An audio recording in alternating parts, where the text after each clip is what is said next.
Hello. Welcome. I hope that you're all right today. These are very difficult times we're in.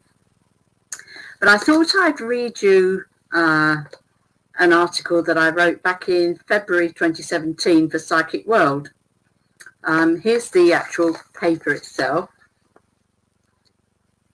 As you see, it says, Psychic News Editor Lynn joined Psychic World. Well, of course, I was Psychic News Editor until 2003. And of course, I haven't joined as an editor, but I have been contributing since every month. And a jolly good newspaper it is too. And it is now the only spiritualist newspaper in the UK, edited and published by Candy Taylor, the daughter of a good friend, old friend, Ray Taylor. Now, here is the article, and I thought you might be interested because it talks about psychic and the attitude of spiritualists, some spiritualists towards that. Right, so here we go. It's just a few minutes. I hope you're sitting comfortably, as they say, so I shall begin. Spiritualism is founded on communication with the spirit world. That communication is effected by the use of human mediums. These are mostly individuals who've been drawn to exploring the notion that there is something more to life than just the here and now, and that if there is a hereafter, they would like to find out about it. Deciding that they themselves would like to be communicators, relaying spirit messages, they have then set about finding a development circle or group in a church or otherwise in order to learn and develop their own mediumistic abilities and possibilities. There are, of course, like the founders of modern spiritualism, the Fox sisters and their mother or son, who were their forerunners, Emanuel Swedenborg and Andrew Jackson Davis, to name but two, who are naturally gifted and no development circles are required.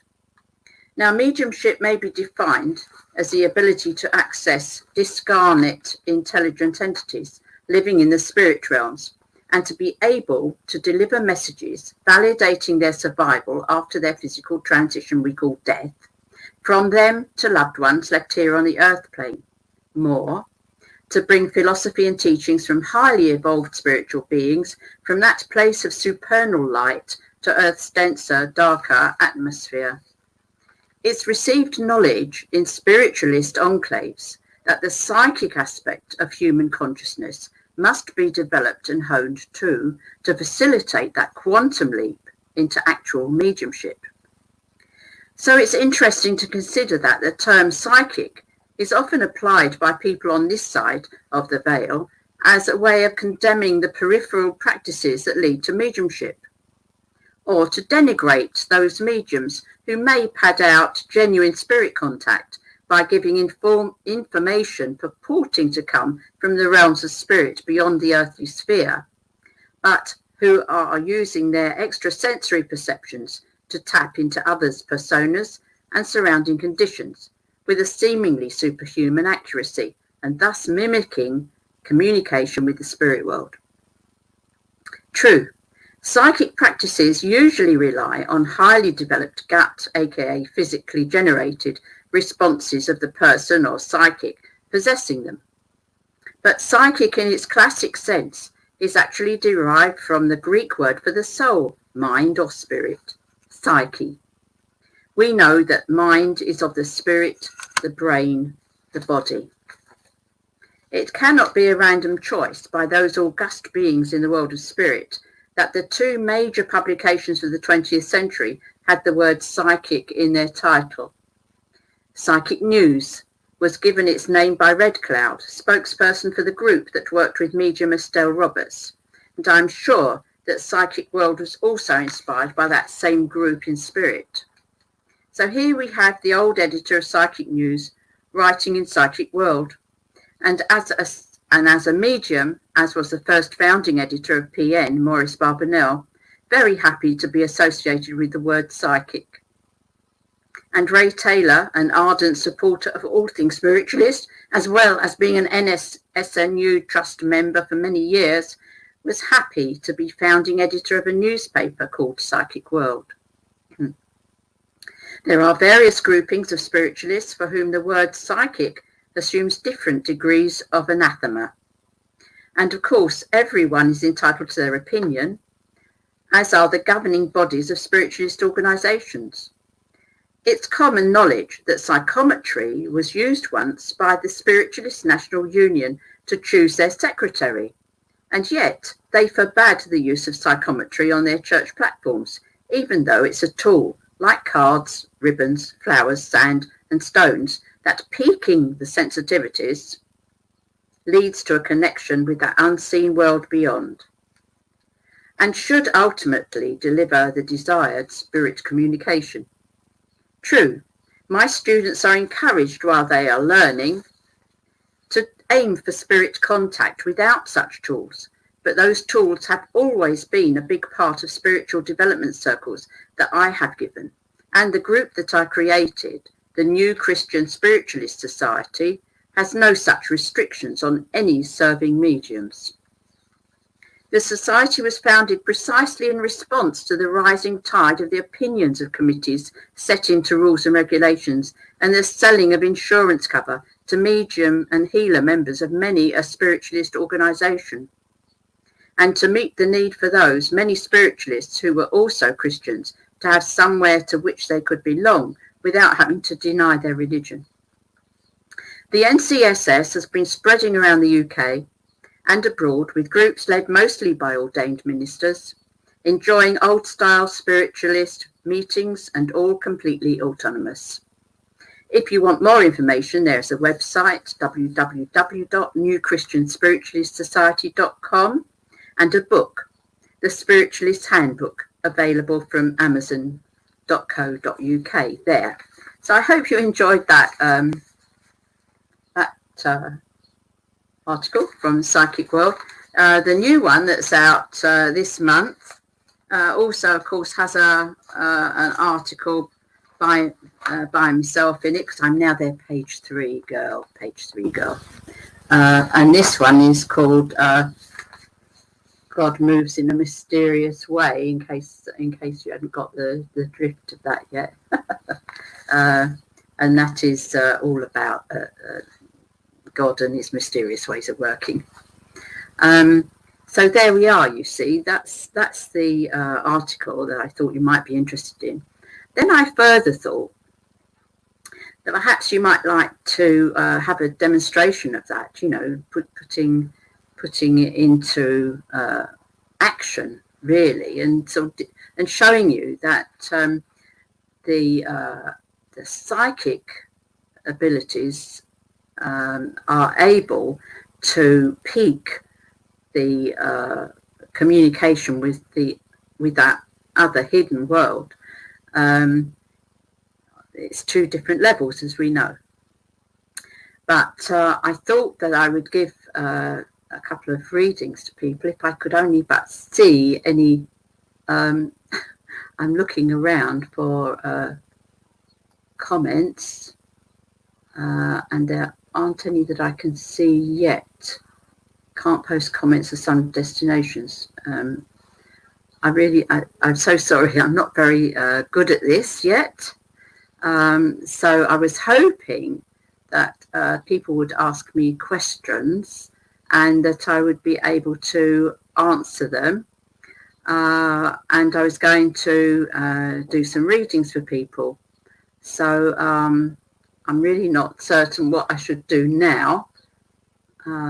It's asking me if I want to end the broadcast. And I suppose what I'll do is have a look and see whether it's possible to get some comments, live viewer comments show up on StreamYard. This is an example. Oh, oh, you're coming up. Oh, right. Okay. Oh, hi. So at least I know I'm not talking to myself, which is quite unnerving. Fortunately, I know that spirits are always there, so I can actually talk to them. And like I said right at the beginning, you know, it does seem sometimes much easier to communicate with those who are on the other side of life, to the ones who are still here with me. So, so somebody said, "I would love a reading if possible, please." Oh, yes, it is, isn't it? Because at the moment, you may just be the only one. So, so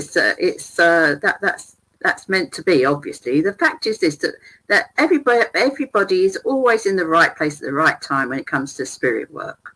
So, what I thought I'd do, because cards I find are very popular on the net. Everybody is reading cards and so on, and it is indeed a very, if you like, it is a fairly easy way of getting through to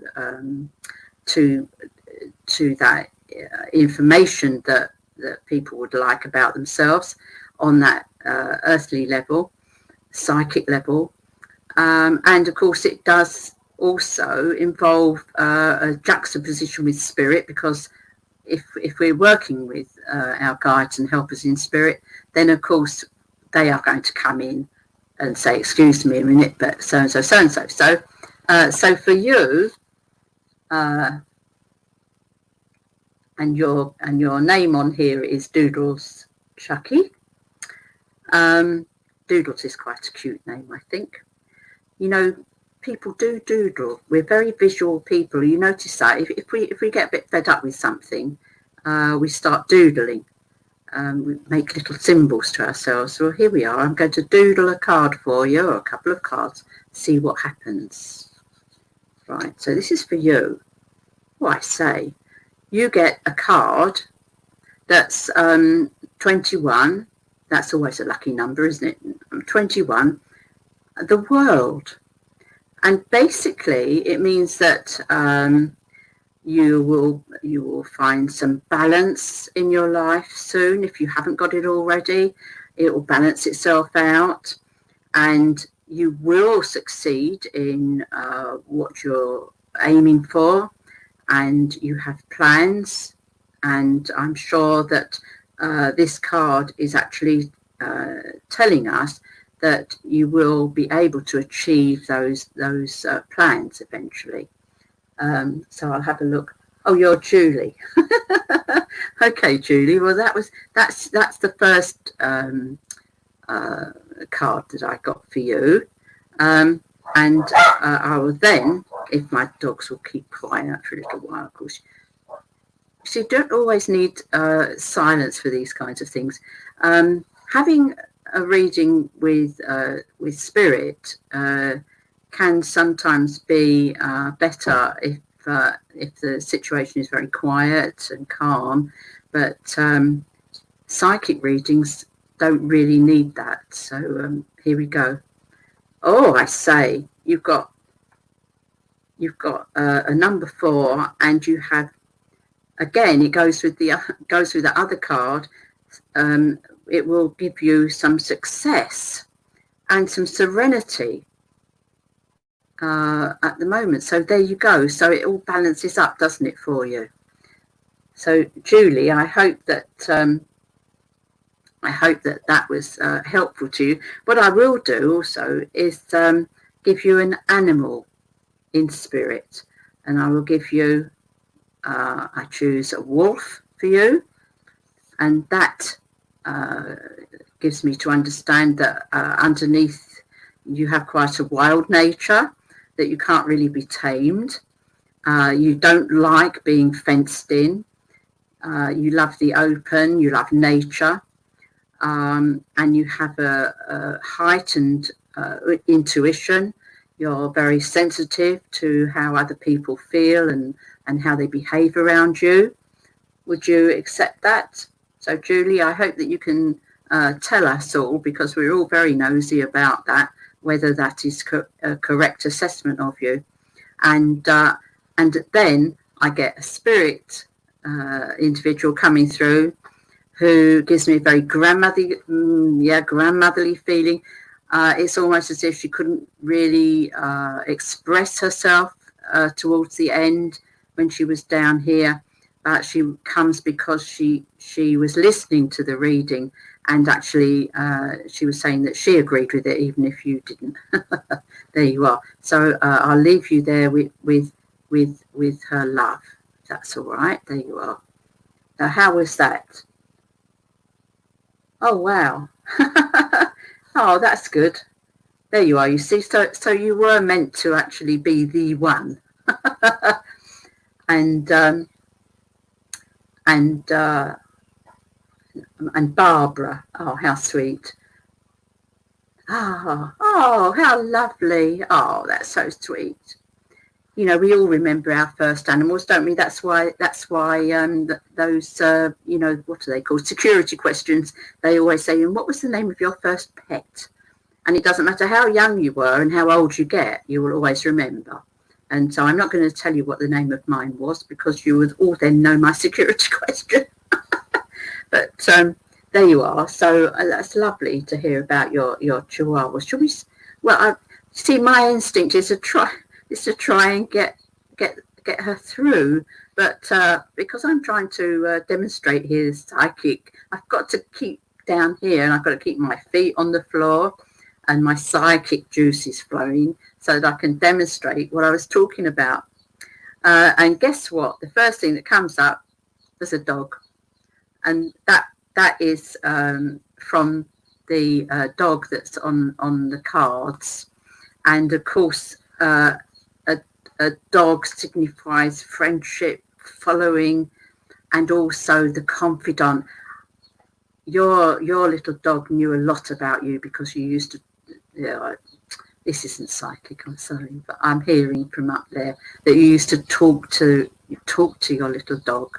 And there was real love there between you, and of course you must have been absolutely devastated when you didn't have that little confidant anymore. But just to know that you know, you are loved, and animals are very fond of you, actually, and it seems that dogs are very, very drawn to you, as you must be to them. And it's all about loyalty for you. There you are. And I think Barbara, that we'll get you a card and see what turns up. All right, knowing that there's a few over there, actually, little animals and things for you. But we'll let them play amongst themselves, shall we? Oh, I say, you get the Ace of Cups. Now, that is really all about love.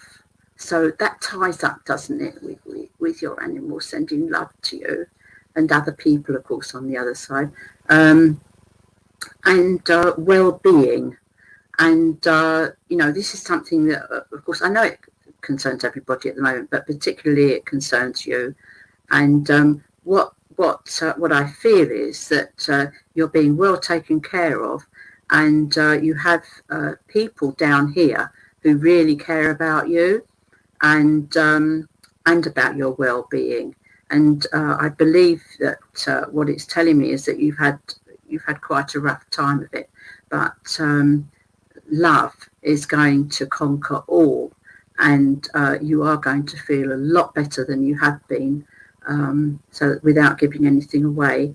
And also, as I look at this card, I get religious motif, and also fresh air, and feeling of liking to be near the seaside, to be drawn towards water, and to be feeling much better soon. All right, so I hope that was all right. Oh, Barbara, you've done a lot of work in animal rescue. Oh, right, yes, and yes, wow, yes, there were, as I mentioned. So there we are.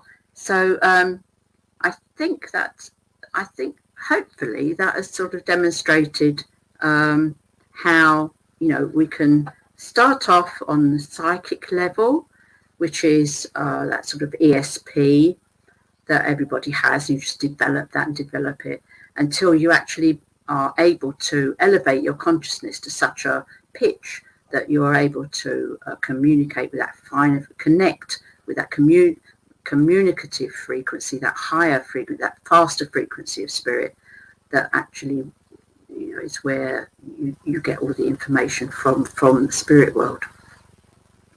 So I wanted also my last. Oh, you live 5 minutes from the sea. Oh, right. That's good, isn't it? You know, it can show you how really, at least I'm saying to you, you know, this is a mixture of spirit and psychic. But I also, as I picked up, I've got to tell you, a crayfish.